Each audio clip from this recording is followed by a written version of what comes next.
एक बात समझना कि सदगुरु को आप जिस रूप में धारण कर रखे हो, संकल्प से मान रखे हो, उसी रूप में आपको आकर के दिखते हैं। आपकी मान्यता है कि 3 मस्तक में हैं, 6 भुजा है, गाय है, कुत्ते हैं, इसलिए आपको उस स्वरूप में आकर खड़े हो जाते हैं, जिससे आपको विश्वास हो कि ये ही सदगुरु है। सदगुरु के साथ में उनकी रिद्धियां सिद्धियां भी रहती हैं। सदगुरु द्वंद्वातीत हैं, तत्वातीत हैं। मतलब जहाँ राग द्वेष न हो, ईर्ष्या न हो, भेदभाव न हो, जहाँ समत्व हो, वो सदगुरु है। सदगुरु तत्वों से, गुणों से, मतलब 5 तत्व जो है, पृथ्वी, जल, अग्नि, वायु, आकाश, इससे भी वो पर हैं और द्वंद्व से रहित हैं।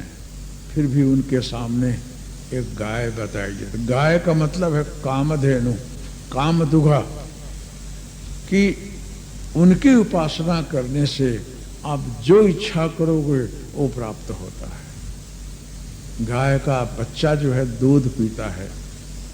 हम लोग भी गाय का दूध पी करके कुछ ना खाएं तो जिंदा रह सकते हैं, उसमें ऐसी चीजें भरी पड़ी हैं। तो कामधेनु का मतलब जो है, जो आपकी कामनाएं हैं उसकी वो पूर्ति करे।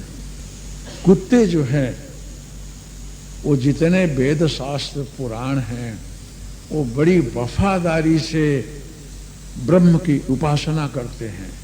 कुत्ते आपको दिखेंगे कि मुख ऊपर किए हुए सदगुरु को देख रहे हैं। मतलब जो बैखरी है,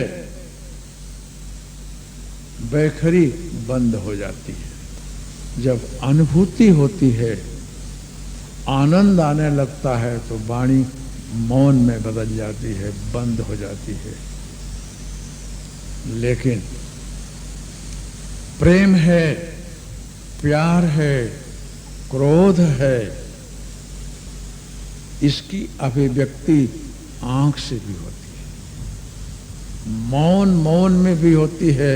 आपको ख्याल आ जाता है कि इनकी आंखें मेरे पर क्रोधित हैं, प्यार कर रही हैं, कि कुछ और बोल रही है। तो ये जो कुत्ते हैं, मतलब स्मृतियां हैं, वेद शास्त्र हैं, वो ब्रह्म के तरफ बोल करके फिर मौन होकर देखते रहते हैं, क्योंकि ब्रह्म की व्याख्या वाणी में नहीं होती है। ये श्वान है, चक्र है। वो चक्र जो है आसुरिक तत्वों के संहार के लिए है। जो आपके अंदर काम, क्रोध, मद, लोभ, मात्सर्य, ईर्ष्यादि दोष हैं, उनको नष्ट करने के लिए चक्र है। वो सदगुरु का चक्र है, वो हाथ में लिए हैं, क्योंकि विष्णु तत्व भी उनके अंदर है। विष्णु तत्व सात्विक तत्व है, सतोगुणी तत्व विष्णु तत्व है, रजोगुणी ब्रह्म तत्व है, तमोगुणी शिव तत्व है। शंख जो है वो प्रतीक है कि जागो, ए मेरे प्यारे आत्मियों, मेरे प्यारे आत्मन, मेरे प्यारे आत्मीयजन, मेरे प्यारे बच्चों, कब तक सोए रहोगे? जागो और विजय प्राप्त करो। तुम विजय प्राप्त करो इस जगत के ऊपर, अपने ऊपर। जो भ्रांति है, भ्रांति रूपी अज्ञान को, अंधकार को दूर कर दो। है नहीं, भास रहा। जिसे सूरज के ऊपर बादल आ जाते हैं, लगता है बादलों ने सूरज को ढक लिया। ऐसे ही आपको, आपके आत्मा के ऊपर अज्ञान के, भ्रांति के एक बादल छा गए। उनको आप चाहोगे तो हट जाएंगे, उनको हटाना है। शंखत ध्वनि जो है उसमें इतनी ताकत है। एक बात और है कि वैज्ञानिक लोग भी सिद्ध किए हैं कि जहाँ शंखत ध्वनि होती है वहाँ टीबी से लेकर के अमुक विघ्नकारी तत्व जितने भी नष्ट हो। वैज्ञानिक लोग भी सिद्ध किए हैं। कि शंख की ध्वनि में इतनी ताकत है कि विघ्न बाधे बहुत से जर्म्स जो ऑब्स्टिकल अंदर हैं वो नष्ट हो जाते हैं। इसलिए भागवत में गीता में भगवान कृष्ण ने 5 जन्म हृषि केशव देवदत्त धनंजय शंख ध्वनि किया है। ऐसे ही गदा है। गदा गमनशील इंद्रियों का जो दमन करता है उसका नाम गदा है। गदम रोगम, गदम रोगम, जो रोगों का दमन करता है उसका नाम गदा है। तो रोग मतलब भवरुज, समन सकल भवरुज परिवारु, जो भव व्याधि को नष्ट करता है वो गदा है। माला है। सदगुरु जो है मणके को प्रणव के रूप में फिरा रहे हैं।